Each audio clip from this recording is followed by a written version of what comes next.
Ndi Ramogi TV. Jood bura koro dwaro ni jatend migao mar omenda Ngire Juguna Ndung'u okwa od bura ng'uono bang' rem chwalo negi omenda mag NGCDF manosingo chwalo e bengi mag kuonde chung' ute burago. Twak ne ochwakore od bura ka kweth Azimio okoni sirikal nyiso nyao e siro somo. Kweth mar Kenya Kwanza to nodok ne piny owacho. We need a more categorical statement.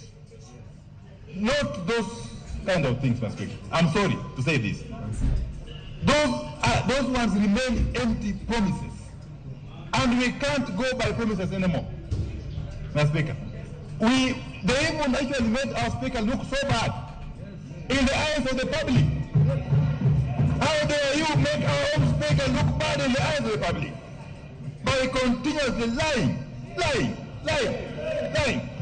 I wouldn't be wrong to say that by the time we close this financial year, just like it happened last year, that every constituency will have received the entire amount in their accounts. So, because last year we were at 14, but by May we were at 100%. And in fact, many of the challenges we are facing were caused by these very people who are shouting at me today here, and their masters. And that is true. And I'm not, no, it is true, Honorable Speaker.